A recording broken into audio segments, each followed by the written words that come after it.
You're listening to BoomBox Weekly. Hey, how's it going? I'm Adonis Armstrong, back with another episode of BoomBox Weekly, and I'm joined by a public speaker, author, former All-Pro NFL star, Levon Kirkland. What's going on, my man? How you doing? Good. It's not too often I get to talk to a legend on the gridiron field. What legend are you talking about? Are you talking about me? Yeah, I'm talking about you. Yeah, you're a legend. Okay, yeah, all right. If you want to call me a legend, I'm not going to stop you. Hey, look, you was an all-decade team, and a lot of people can't fathom getting that. You know what I'm saying? Hey, you'll be amazed if you pay people the right amount of money, how many different awards you can get. So, I think I fed some people some good money, and they just said, "Hey, we're gonna put Levon Kirkland on the all-decade team." And that's how it happened. Hey, he's saying that with a straight face. But who come with awards and objectives and things like that. But as I noticed before that you're a public speaker, what made you want to get into the forefront of public speaking? It all started when I was a kid and we had to do Easter speeches. My father was a minister, and we had to practice in front of our mother in doing Easter speeches. And for some reason, I was really never shy about it. And then as I got older, I started thinking about my interviews. When I become a famous football player, I started doing interviews with myself. Just kind of what do you think about the game, blah, blah, blah, blah. I started doing that. And then once I got into college, especially around my junior, senior year, I was one of the, more popular athletes that they had on the football team. And so they wanted me to go speak at different schools.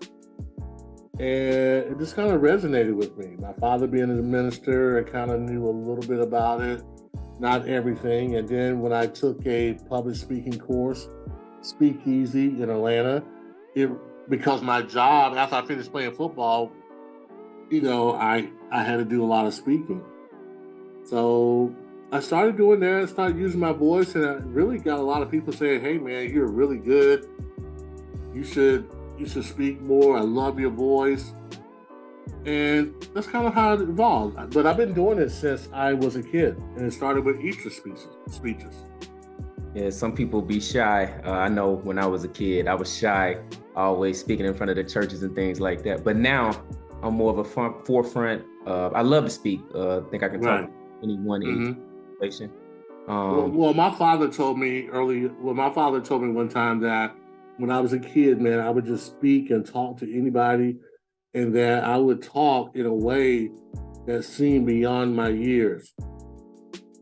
So I guess it's meant for me to speak. And a lot of people always say, "You should be a minister." And I'm like, no way. No. Don't want to do that. But I do like sharing my passion with other people. And I do like encouraging other people. So my whole thing is a 3E model, which is educate, empower, and encourage. Oh, that's a nice little motto, especially giving back to the youth and the community and things of that nature. And I see you're currently the VP of Development for South Carolina Football Hall of Fame. Can you elaborate a little more on that? A bit more. Actually, they changed my title to the, I think it's more like Vice President of Communication Outreach. So what the South Carolina Football Hall of Fame is all about, we in South Carolina especially, we're ranked 43rd in the nation as far as college and career readiness. I'm a native of South Carolina, and I felt that was unacceptable. I mean, who wants to be 43rd? Mm-hmm. And no respect against people who are 43rd, are 43 years old, but I didn't think that was a good ranking, not for college and career readiness. So we really embraced that problem, and we really felt like if we can collaborate other people who are doing mentorships, who are helping students become better people, then let's get into that realm. Let's make sure we can solve this problem. And so that is one of the things we do. We also celebrate the greats of South Carolina. If you know anything about South Carolina, got a great history of football. Mm-hmm. And we do that, but we wanted to take it a little bit further and say, hey, there's some great students out there that need to be recognized. So we do what we call a Bridge Builders Excellence Award. And we get nominees all through South Carolina that have young men who have at least a 3.2 grade point average. They're really good athletes. And most importantly, they're leaders in their communities. So that's basically what the South Carolina Football Hall of Fame is about. It's about educating, empowering, encouraging our people to excellence. Yes. And we feel that football is a great avenue for us to do that. I personally love, giving my knowledge and passion back to the youth. Not that I always think that I'm the guy to do it, but I love to talk about it. And that's what we do at the South Carolina Football Hall of Fame. We try to get our student athletes to be on another level, to be more versatile, to be better people, which I think and which we believe will create better communities, which means you're going to have better cities, and then you're going to have a better state. But we kind of, and I think sometimes we may not pay attention to that. If we have our own families, we think like, well, my family is good. Well, people will meet their needs. And if we keep really ignoring other people that are close by, they're going to meet their needs through us. And what I mean by that is, robbing, stealing, killing, whatever they have to do to meet their needs. So I think if we can get to this problem early on in life, that we have a better chance of helping people succeed. And I think that's what it's all about. Yes, I think everyone should think that way in helping their community. You don't have to be a big shot celebrity to impact your community. You have to start on your community first, so everyone can grow. And I think a lot, especially in our community, like you just said, we just look at the other family or et cetera, and be like, oh, we good, we straight. And just neglect the other part of the community. But most people think about it this way. If I have an experience or knowledge, I know how, and I don't give that back, I think I'm being selfish with my gift that God has given me. So I feel like we just can't hold it to the people we know or the people that we love dearest. There's a young man out there that needs our help, and he needs our guidance. And we don't have to be blood brothers, or we don't have to be related in order to make that connection and build relationships. Okay. No, well put. I see that you play for the true America's team. Most people don't understand why. Most people don't know that. Yeah, the true America's team. Because my mom, she's a diehard Pittsburgh Steelers fan. I'm talking about diehard. That's a great woman. See me, I'm a Raider. So she remembers the battles in the 80s, early 90s of the Steelers and Raiders. It's not too late to get saved. You know how people try to save you in the church? It's the same thing. It's not too late. You're a Raider fan or a Cowboy fan. Get right with Jesus and be a Pittsburgh Steelers fan. How was it playing for the Pittsburgh Steelers? It was awesome. You know why it was so awesome? Because and I know a lot of people talk about culture and everything, but it really was true with the Pittsburgh Steelers. And I think that's the reason why they've been pretty successful throughout the last, for decades. Yeah. And the thing about it is, as a player, when you go to Pittsburgh, it's such a legacy that you either buy into it or you don't buy into it. Mm-hmm. And if you want to be a great player, being with the Pittsburgh Steelers is the way to go, because the organization treats you very well. They've had great coaches, even though they only had maybe 3 coaches in the modern day era. So it's the environment, it's the culture. And that culture really brings out the very best in you. And when you have good coaching and you have good culture, you're going to be pretty successful. And that means almost in anything, any business, any organization. If they have that good coaching and that good environment, you're gonna do well. You're gonna have success. You're gonna win Super Bowls. And that's one of the things I love about Pittsburgh. And not only that, the fans, they have ownership in the team. And I'm not talking about as in real dollars, but they invest. They give their kids Steeler PJs when they're first born. So that love of the Steelers is basically being passed down from generation to generation to generation. And it's such a connection that you feel like you're a part of that city. And that was the coolest thing about playing for Pittsburgh. And then also, it was such a defensive town, a defensive city. So me playing linebacker in the legacy of Jack Lambert and Jack Ham and all the other guys who came before me, that was the place to play. Because most cities and most teams, they're more offensive minded, where the Pittsburgh Steelers, the Pittsburgh Steelers for their defense. They can have an awesome offense, but people really love defense in Pittsburgh.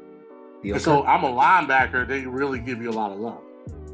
No, speaking of, for the Steelers, who was your favorite team to play against? Or it could have been just your rival. I know you have rivals, but it could have been outside of the division, in the division.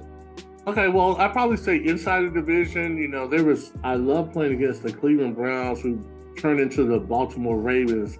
Now they have another Cleveland Browns. Yeah.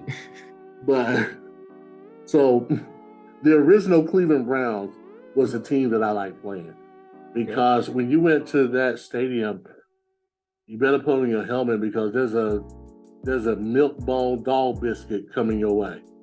And it's aimed for your head. And the fans there, they were tremendously passionate about their team. And I'm like the bad guy wrestler. Yeah. I like the boos. I like the boos better than I like the cheers. Same. So when you're on the road, you want the team to hate. Yeah, you want to show up. And you want to just devour the city, burn down everything, and walk out the victor. So I would have to say Cleveland Browns in the NFL. In college, I love playing against the South Carolina Gamecocks. I actually played against them in college. I went to East Carolina. Okay, yeah, the Pirates, yeah. So I like going to Williams-Brice Stadium and beating them down and basically telling them that they owe us rent money because we own that house and they only rent there. They can do they can decorate it any kind of way they want to, but the last game of the season, and we go down to Williams-Brice, Columbia, they better have our rent money ready. Yeah, I remember. And that's how I look at it. So yeah, I love going away playing against teams. But those were probably the two teams I like. I like playing in Kansas City because of the environment that they have. It's more of a college environment. What other place that I like playing? I would say those are two of the teams that I really enjoy playing against, more so than any other team. Okay, is there anyone, I'm not saying that you feared, but you knew you had to be ready to play that day? Like, is it anyone, it could have been multiple people, but is there anyone like, man, I got to lace them up this week? Well, I'm going to have to say somebody you wouldn't think of, but a guy named Sam Gash that played fullback for the Buffalo Bills, and I think he played for New England as well. And the reason why, you got to realize what the game was like back then. The game was more in the box. The game was more of a running game. Running backs were definitely more important. And fullbacks was a vital part of the offense as far as getting the running game started. So he played fullback. I played the strong side, inside linebacker. And it's always just one person that is kind of like you in a lot of ways, which means he's not going to back down. He's just as competitive. He's just a worker like you. I mean, he's a dog. Mm-hmm. Most times, to give you a little secret, you can wear some people out and they quit. They're done, right? But he wasn't that guy. And I had to face him a lot. And it would be two SUVs hitting each other. Ooh. You know how they say in the NFL is like being in car accidents? But for me and him, because of our size, it was like two SUVs just running into each other. Yeah, people don't. And it would be that way the whole game. And it was such a battle that every time we would play each other, we would go up to each other and just embrace. Because we knew that it was a battle. And sometimes you meet that guy that's like you. And it's a unique thing. And we would just hug each other after the game because we knew that we both gave it everything we had, and that this is what competition is all about. Sir, speaking of, back in the day, it was more of a run game situation. More teams are pass attack, West Coast style. Do you think the running back position is undervalued now? Or will they come back to dominance once again? I think the running game is not emphasized as much. I do think that the game has changed and that they spread the game out a little bit much. So they would say, well, we don't value the running back. You can get a running back from anywhere. You can wait to the 5th round. But I still think there's nothing better than having a top-notch running back. My philosophy is I want to get the best players. I don't care. I want all really good players. I don't want to trim the fat because you think, oh, it's not that important. But there's some coach out there like Belichick who said, you know what? Most teams are not built to stop the run anymore. Let's run the ball. I think what happens is, the thing that happened with the NFL, back in my day, games were like, if you scored 28 points, that was a lot of points. Sure. So games were closer, but they wouldn't, maybe you don't get the crowd, you don't get the casual fan. It's not about getting the diehard fan. Diehard fans love defense. The casual fan that, am I going to the beach or I'm going to watch the game? That's the fan you want to attract. If you can get that fan, then you're really working with some hot grease. And so therefore, you slant everything to side with the offense. The reason why probably quarterbacks are putting up so much numbers and they're just brave in the pocket because they took away the art of defense. And what I mean by the art of defense, okay, yes, of course, you can sack quarterbacks and all that, but you can't intimidate quarterbacks like you used to. Mm-hmm. And what I mean by that is when a quarterback used to throw that ball back in the day, you can give him a little hit, let them know that, hey, we're going to hit you anyway. The middle of the field is not the defense anymore. It's more so for the offense. That's why guys are so brave to come across the middle because they know they're not going to really get tattooed. You go back and look at some of those highlights, and guys would hit guys. And it's harder to play defense now. It's so much easier to play offense and to scheme against defense because you got more of the middle of the field now. I mean, people say it's spread out. It is, but you have more of the middle of the field than you used to have before. Yeah. So I think that's why you're seeing the offense thrive so much more than the defense. It's not like players are not tough, they don't want to hit. It's just that the game is different, and you can't do some of the things you used to do on defense, which is intimidate the offensive players. Yeah, they handicapping defensive players. Like, you have to think, even on a regular tackle, you have to think, I need to tackle like this, roll, can't hit him below the knee, can't hit him up here. They just handicapping the league. And like you said, some diehard fans are like, what's going on with the game I love? I understand they trying to player safety, but if the quarterback can just sit in the pocket all day without getting touched, what can a defense do? I don't know about. It's nice to say player safety. Oh yeah. It is, but it's some players that they're protecting more than other players that they're protecting. But for the public and for people who really don't pay attention, it is not just, we're doing it for the safety of the game. And I'm not one of those people who are bitter about the NFL or anything like that, but I tend to look a little deeper. And I don't know if it's just the player safety. I know that the NFL makes a whole lot of money. Oh, yeah. And if you score a lot of points, you're going to get a little bit more fan base. But at the same time, defense still win championships in the playoffs. Most teams understand that when it's the playoffs, you have to get to the nitty-gritty. Yes. Well, because the weather changes, and football is an outside sport for the most part. And then you're talking about the wear and tear throughout the season. So a lot of times, if you can run the ball very well, you can really make some hay. If you play defense, you got an opportunity. Because now the defenses are better, they're better prepared, and they're going to play the offense a little bit better than they did in the regular season. Okay.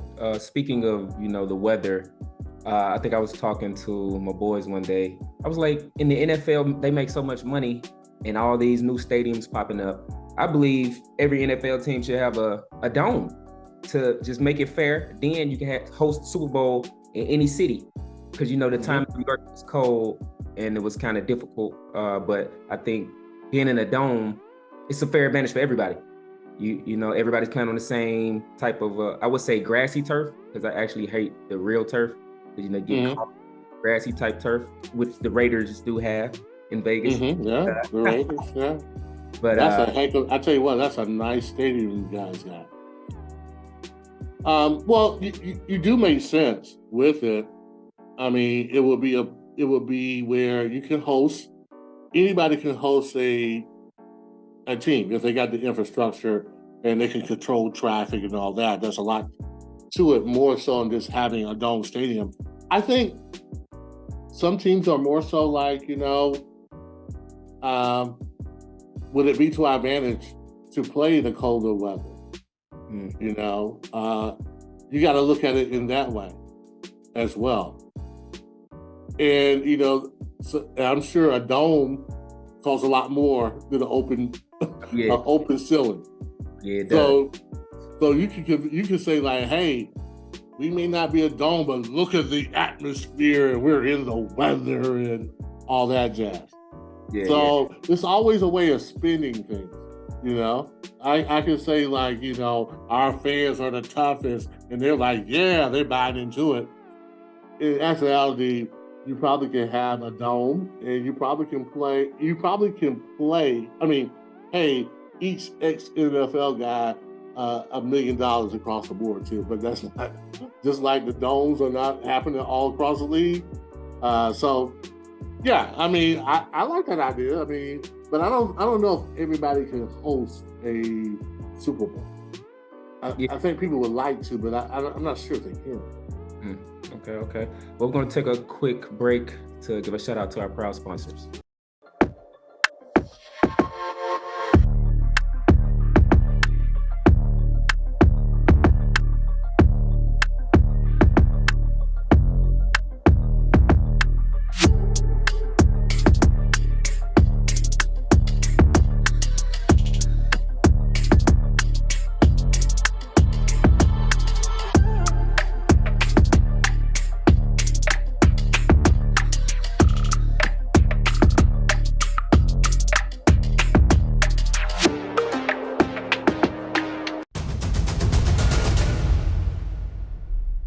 This is Adonis. We're back with another episode of BoomBox Weekly, and I'm joined with Levon Kirkland. All right, Mr. Kirkland, I see you coached at FAMU, HBCU. How was your time there? And how do you think Deion impacted HBCUs? And do you think HBCUs can rise to prominence like the 70s, 80s, early 90s?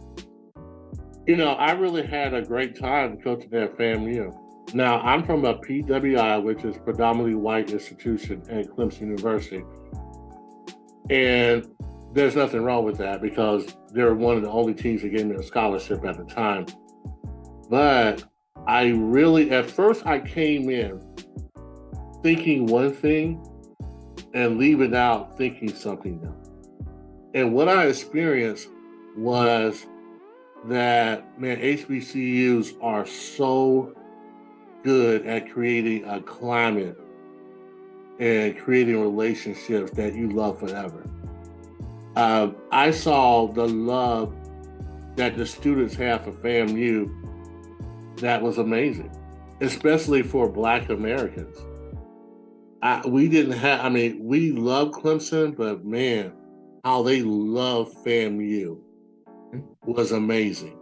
And, you know, there was more mentorships, there's more professors that you knew and love. And so I think HBCU is definitely a big fabric of American history, especially for Black Americans. What I saw as far as players are concerned, we had some pretty good players, not bad players, probably not D1 for whatever reason.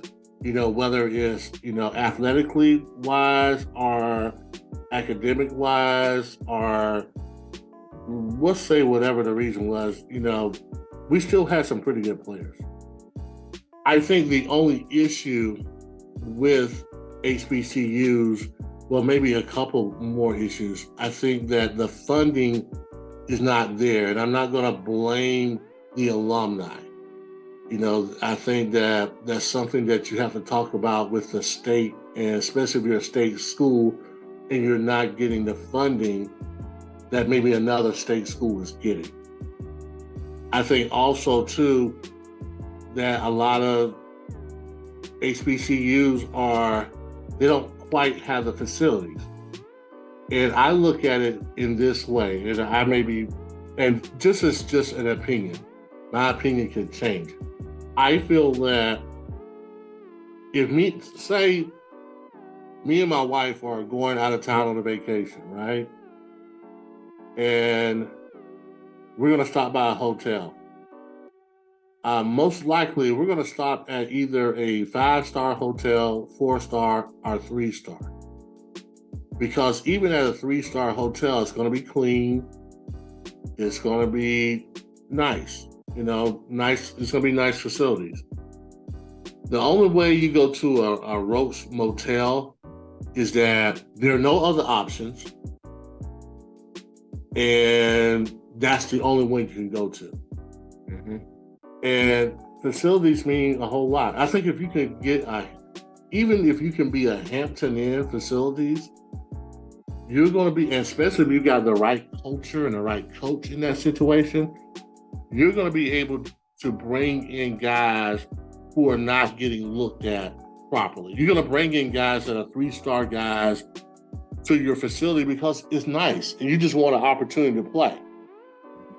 And I think that's where maybe HBCUs may fall short in the facility part of it.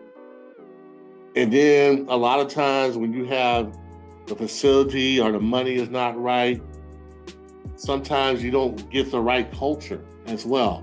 You may not get that young, upcoming leader that could be a big-time spark, could be an innovator for your program.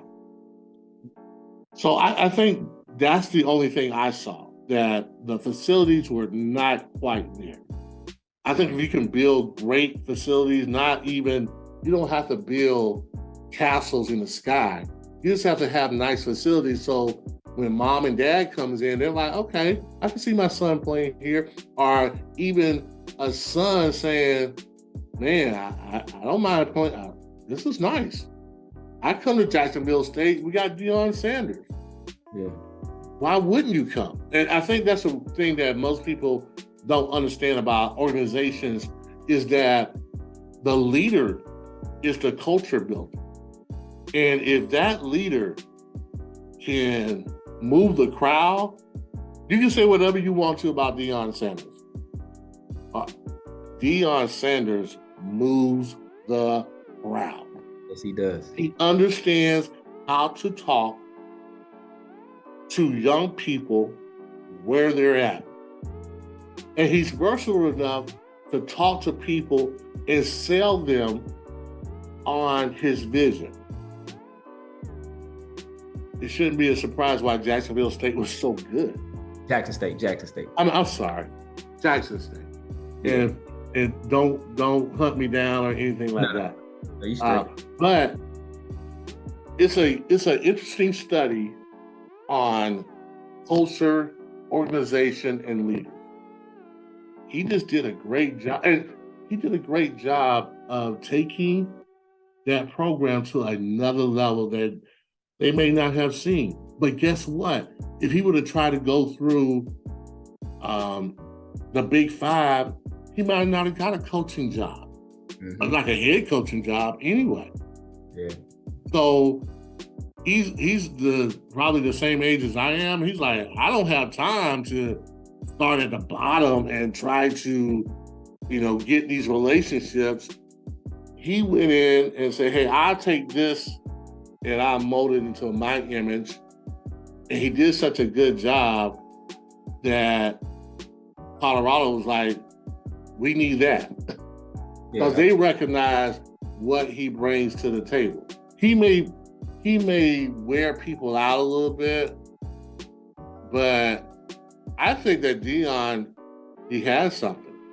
And honestly, let's say facility is not, not where it should be. I think that Deion can come to almost any house and almost convince you that you should play for Jackson State when he was there. I think he was that powerful, Okay, maybe he wasn't Alabama, Nick Saban, or Dabo Swinney, or anybody like that powerful, but he was getting it done. Yeah, I appreciate everything that Deion did for Jackson State because I'm a Jackson native. And I remember going to the games in the late 90s, early 2000s, and the culture that you speak about, Veterans Memorial Stadium in Jackson, it used to be packed with 60,000 folks. And I went to a PWI, East Carolina University. It was 50,000, but it was still, the culture was different. Me and my business partner, Omar Cook, we talk about this all the time. When it feels different when you playing in front of your people, especially when it's like 30,000 plus, because he went to Southern University. It feels good when you play in front of that type of crowd, because it's your people getting support from your people. Because there's a genuine love there. Mm-hmm. That's what you're getting. You're getting because I went to Clemson University and you felt that love, but I'm sure it wasn't quite the same. If you go somewhere else, and people can say what they want to, but, unfortunately in this country is, people like their own likeness. And what I mean by that is, skin color, come from the same kind of culture, blah, blah, blah, blah. So we tend to gravitate toward that a little bit more. But I feel you. And that's what I'm saying. If you could, if you can be a 3-star hotel, and you got a good culture, a good leader, you don't think you can bring in some guys that are, that are guys who have options? Because when you go to a hotel, when you go out, you want to be able to have options to go to different hotels. You don't want to be stuck. Like, well, I gotta go here. I have no choice, So if I have a choice between those, hey, I'm gonna get me some good players, although I'm not a 5-star hotel or a 4-star hotel. Yes, sir. So I think that's the major difference. And then also this leadership is, backing people up. I mean, you may not be fighting the same, you may cannot fight the same fight as Goliath, man, but you gotta be David. You gotta fight your fight. And I thought Deion Sanders did a good job of fighting his fight. Okay. Keeping it on college, you were the ACC Defensive Player of the Year 1990 for Clemson. What do you your Clemson Tigers are going to do this year? You know, it's really hard to say because you got a new trigger man, in Cade Klubnik. And you saw some days when he was like, yay. And then some days you're like, what is he doing? I know they brought in a new offensive coordinator that's getting a lot of love, Riley, a lot of hype, what he did with TCU. But I always say this. I mean, this is just the pretend season, the preseason. You can do a lot of talking. You can do a lot of spinning. But the real season is when you see it happen. Yes, sir. What kind of player this guy going to be? We're both players, and we know that. Yeah. You know, I can talk about it all day long. As a coach, I can give it a spin, but you don't know until you actually play the game. So, I think, you know, with Dabo Swinney and the leadership that he's had and the way he's been coaching and all the success, like Clemson should always be pretty good. They should win double digit during the season. But are they championship material, national championship material? At this point in time, I can't tell you that. I really don't know. And I don't really think they are. Yeah. My heart of hearts says they're not quite there yet. Can they get there? Yeah, they can.